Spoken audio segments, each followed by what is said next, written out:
Bueno, espero que esté muy bien. Bueno, si vienen estas modificaciones, que algunos, yo sé que algunas materias empezaron con la presencialidad, porque es, digamos, obligatorio por el ministerio. Yo ya había consensuado con ustedes un acuerdo, digamos, tácito, que era esto de continuar la virtualidad, que me parece que en este contexto es lo más aconsejable.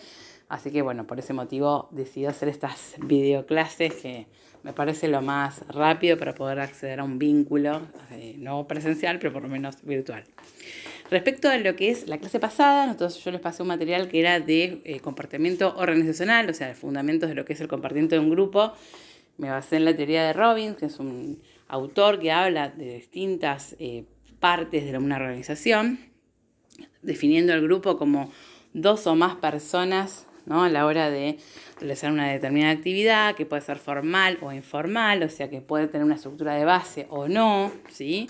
Y bueno, acá él define distinto tipo de grupos, por ejemplo, grupos de mando, ¿no?, donde hay un gerente y los subordinados, un grupo de tareas, específicamente por una tarea determinada. Se ve mucho, no sé si ustedes tuvieron la posibilidad de conocer esta nueva modalidad donde hay cowork, se llama, ¿no? Entonces uno, por ejemplo, trabaja en un lugar definido, hay distintas empresas, pero se van uniendo distinto personal para determinados proyectos. Entonces ya sería, en este caso, un grupo de tareas, ¿no? Un grupo de interés, que puede ser, no sé, un fan club, se me ocurre, esto es medio viejo, pero ¿no?, que se junten como, o por ejemplo la peña de River o la peña de Boca, bueno, que son específicamente, se juntan con un interés puntual o un grupo de amistad, ¿no? Más que nada, antes de ir adelantándome en todo lo que es el proceso de lo que es el fundamento organizacional, me gustaría definir un par de cuestiones, ¿no? Primero y principal, pedirles a los que no han finalizado las actividades que se pongan al día, así no nos perdemos de todo lo que es el desarrollo de las clases. Después, por otro lado, explicarles que, bueno, obviamente la materia se vio afectada porque empezamos un 23 de junio y era una materia anual, con lo cual las temáticas que pensábamos desarrollar durante todo el año se nos hizo medio corto. O sea, prioricé los contenidos que para mi gusto de recursos humanos se tienen que saber, que es la parte de, digamos, cómo seleccionar personal adecuadamente, que se ve en un currículum, o por ejemplo, la entrevista de selección de personal, los tipos de formas de seleccionar y, bueno, los aspectos psicológicos a tener en cuenta. Por otro lado, cuestiones que tienen que ver más que nada, que lo vamos a ver hoy con el grupo, ahora, que bueno, también introduce la parte de lo que es liderazgo, que si lo logramos ver, creo que vamos a dejar una clase destinada a eso. Después, capacitación y desarrollo, que también es importante, armar algún plan de capacitación, pero bueno, se hace lo que se puede en el lugar que nos toca. La realidad es que se complicó por ese lado, pero bueno, de todas formas, si ustedes necesitan más material o algo puntual que tengan dudas, por supuesto no duden en pedirme, como para que podamos hacerlo, aparte como material extra, digamos, de lo que se pensaba desarrollar en todo el año. Así que bueno, respecto a lo que es el desarrollo del grupo, ¿sí?, ahí se encuentra de 5 etapas, ¿no?, plantea el libro, ¿no?, respecto a que la primera etapa va a lo que es la formación, o sea, la constitución del grupo, ¿sí? Hay una teoría que es muy interesante, que no está dentro, no lo incorporé el plan de estudio, pero bueno, porque es bastante controversial, por un lado, porque no es una psicología que, si bien hoy por hoy no tiene un título oficial, que es la psicología social, pero es muy interesante el enfoque, ¿no? Ellos hablan de un grupo, ¿no?, donde hay un líder, un antilíder, o sea, alguien que detenta el poder, un chivo expiatorio, o sea, gente con la cual se descarga, y por otro lado está el portavoz, ¿no?, la persona que suele como decir lo que nadie quiere decir, básicamente. Es muy interesante esta teoría y la interacción de los distintos, ¿no?, interlocutores, por decirlo así, o participantes del grupo en sí, que se basa en la teoría de Pichon-Rivière, que es el padre de lo que es la psicología social. Pero bueno, en esta formación se constituyen roles y funciones, se adjudican determinadas formas de liderazgo, etc. Por otro lado está lo que es la tormenta, que sería más que nada cuando surge la conflictividad, cuando hay algo instituido, instituyente, que atraviesa un grupo, que ese grupo está, digamos, interceptado por distintas variables como la política, no sé, la cultura y un montón de aspectos que tienen que ver con lo externo del grupo en sí y factores que tienen que ver con los valores y de la propia persona que integran ese grupo, surgen conflictividades. ¿no? Entonces es muy interesante esa etapa, digamos. Por eso siempre es inherente al ser humano el conflicto. El tema es poder encauzar ese conflicto, ¿no? Y poder gestionar las emociones que surgen de ese conflicto. Después la normatividad, que vendría a ser en este caso cuando se encuentra una relación de coherencia entre lo que se dice y hace, ¿no? El grupo como que seguramente por medio del líder logra mitigar ciertas cuestiones conflictivas y se logra como estabilizar.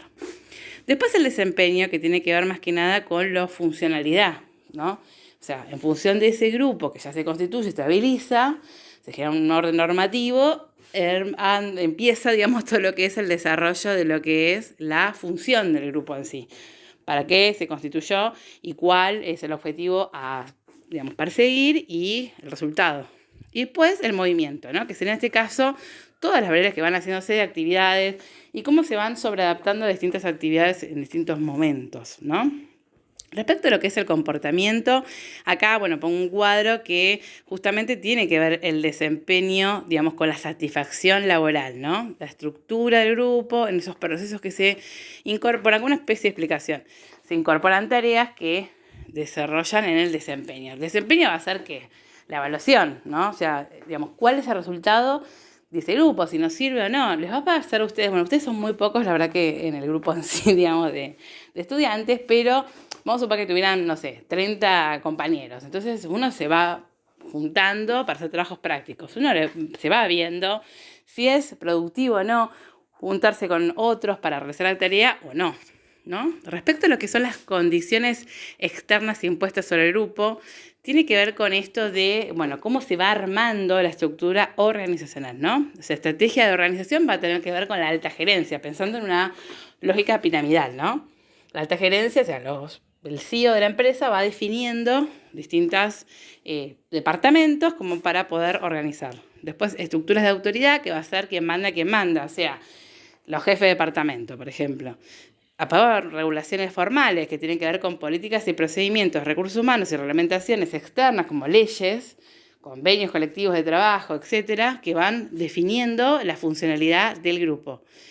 Recursos organizacionales que tienen que ver más que nada con los recursos que haya dentro de la organización, pueden ser materiales o humanos, el proceso de selección de recursos, la evaluación de desempeño y sistema de recompensas. Cuando hablamos de recompensas hablamos de, digamos, lo que es seguridad social, en parte, y algún que otro sistema que la empresa incorpore. Por ejemplo, vamos a suponer los empleados del Banco Chubut, el beneficio que tienen es que en vez de tener ceros, tienen O's de paga, ¿no? Entonces, eso sería una recompensa. Yo trabajo para mí y yo te recompenso. Hoy por hoy tenemos una variable que nos atraviesa a todos, que es la crisis económica que hay a nivel mundial y la particularidad de Estados Unidos, ¿no? Estados Unidos hoy está pasando por una crisis muy grande en cuanto a lo que es la selección de personal y la retención de esa persona. Hay renuncias masivas porque, según los convenios colectivos de trabajo, por la crisis o por lo que fuera, pagan menos de lo que deberían pagar. Entonces la gente masivamente renunció.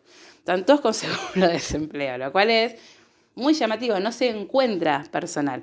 Entonces están pagando en McDonald's, por ejemplo, por día, alrededor de como $800 por día, que es una barbaridad lo que venían pagando, y te regalan un iPhone si vos entras y te quedas 6 meses en el puesto de trabajo. O sea, es una locura.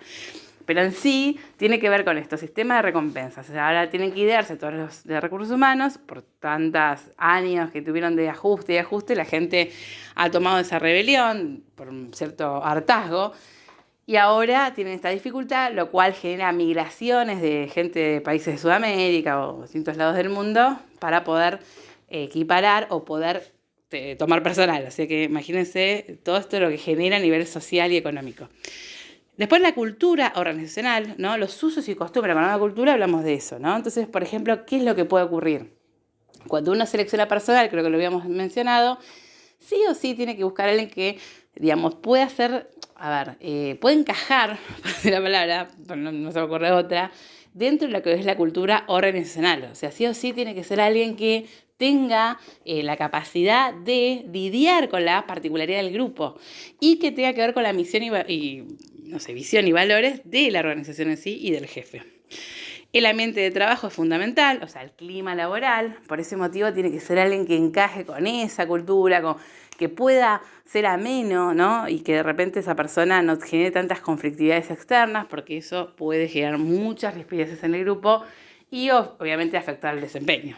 El grupo no trabaja, digamos, no existe en el aislamiento, dice, ¿no? Los grupos son un subconjunto de una organización más grande. O sea, sí o sí, un grupo trabaja, ¿no?, en un contexto determinado, a eso va. O sea, por eso es muy importante tener en cuenta las variables exógenas y poder encontrar esto, porque, primero y principal, porque el concepto de motivación, la motivación es algo intrínseco de la persona, ¿sí? O sea, no es algo extrínseco, con lo cual la persona se motiva si realmente siente que tiene, ¿no?, que ver con ese grupo en particular. Por ese motivo es muy importante identificar eso. Respecto a lo que es la estructura, ¿no? Ya más o menos habíamos comentado la teoría de Pichot-Rivière, que no la incorporé, pero bueno, se las comenté brevemente, que parece interesante igual y bastante llamativo, porque uno rápidamente cuando está en un grupo logra ver si hay un chivo expiatorio, gente que de repente es como dejada de lado, o gente que lidera y otro que detenta el poder con el otro líder, porque vieron que hay líderes formales e informales, lo vamos a ver ahora en la teoría del liderazgo de Anchorena, que me parece como la más interesante, digamos, de todos los autores que vi hasta el momento. Pero bueno, básicamente tiene que ver con esto. Igual él plantea otro tipo de estructuras, ¿no? El líder formal, bueno, esto ya lo habíamos mencionado, quien por departamento o por concurso, por lo que fuera, queda a cargo de una organización. El de papel, un grupo de patrones de comportamientos deseables atribuibles a alguien que ocupa un lugar en una unidad social, ¿no? O sea que, vamos a suponer, fulano de tal queda nombrado como director, pero capaz que no está legitimizado por, ¿no? Por ese motivo es, claro, la identidad del papel, ciertas actitudes y comportamientos consistentes con un papel, ¿no? Percepción del papel, la visión del individuo como se supone que él debe actuar en una situación dada, ¿no? Que puede ser, por ejemplo, actividades que tienen que ver con, vamos a suponer, una institución educativa, uno tiene algún estatuto, digamos, y un convenio colectivo de trabajo que hace que una persona tenga determinadas funciones. Bueno, a eso se refiere. Expectativas del papel, la manera que los demás creen que la persona debería actuar. Si yo ya sé que el director debe funcionar, no tiene que tener tantas actividades, y yo veo que el director no está trabajando, digamos, a lo que debería hacer, a uno lo afecta, ¿no? O sea, porque uno dice, pero ¿cómo? Si el líder debería hacer esto. Entonces, eso es complicado a nivel grupal. Por ese motivo hay que estar muy atento de esas cuestiones, porque el jefe tiene que predicar con el ejemplo. Contrato psicológico, que es un acuerdo no escrito que establece que la gerencia espera del empleado, ¿no? Que sería como un acuerdo tácito entre lo que yo espero de vos y vos lo que efectivamente haces, ¿no? El conflicto de papel dice una situación en la cual un individuo se confronta con expectativas del papel divergentes, ¿no? Y acá da un ejemplo respecto a, dice, el ejecutivo número 1 de la empresa multinacional le pide que se mude a Estados Unidos, ¿no?, para revisar una cuenta de cerca, ¿no? Entonces, pero él siente una incompatibilidad, esa sería una disonancia cognitiva entre lo que debería hacer, que es seguir su carrera, ¿no? Y proyectarse y ganar mucho dinero y bla, bla, pero también pensar en su familia. Cómo va a repercutir en su núcleo familiar, si su familia lo va a querer acompañar en ese proyecto o no. Entonces, eso genera mucha inestabilidad, ¿no? Porque, a ver, para sostener grandes presiones también hay que entender que uno tiene que tener una red de contención social y unidad básica, que es la familia, ¿no? Digamos, amistades o cuestiones sociales que son por fuera del trabajo. Entonces, es muy importante. Así que, básicamente, yo les había solicitado que para poder, como un poquito ver todas estas actividades, rol, grupo, etcétera, definir una actividad que es agarrar una institución educativa, puede ser la que ustedes trabajen, yo sé que muchos trabajan en educación, o puede ser otra, pero lo importante es que encuentren una organización. Definir la posición, ¿sí? Y que, o sea, como en este caso, si uno de repente trabajara en una institución, en este caso, en la escuela, ¿cómo definiría, digamos, como director la posición de los distintos departamentos? Vamos a suponer, yo trabajo en la escuela 705, quedo como directora. Entonces, digo, bueno, a ver, ¿cómo hago un departamento de matemática, un departamento de, qué sé yo, de ciencias, para que se ayuden los profes entre sí y puedan potenciar los proyectos que hay de los estudiantes, etcétera? y asignar, en función de las competencias dadas, un rol a cada uno de los integrantes, pensando en cómo actuarían en la interacción grupal, ¿no? A ver, traten de pensar cómo funcionaría un grupo. Es súper amplio el informe. Me gustaría ver cuál es su óptica del funcionamiento del grupo y cómo piensan esos interlocutores que actuarían entre sí. Eso sería más que nada la actividad, obviamente es súper amplia y, no sé cómo decirlo, como no tiene como un norte, o no quiero delimitar eso, me gustaría que cada uno, de función de lo que leyó y pensó, pueda pensar ese grupo y cómo serían sus intervenciones como director para mejorar la sinergia grupal. Así que bueno, chicos, ya les dejo esta actividad. Hoy a la tarde les voy a postear, o capaz que en el transcurso de la mañana, no queda mucho de la mañana, pero quizás sí, la parte que continúa de esto de grupos, que es capacitación y desarrollo, digamos, conceptos base de lo que es capacitar y después, seguramente la clase 2 vamos a hacer una intervención puntual de un programa de capacitación, así que la intención es esa, que podamos continuar por ahí, después seguir con liderazgo y otras actividades en los que nos queda de estas 5 clases. Así que les agradezco mucho y buena mañana y tarde y nos vemos online.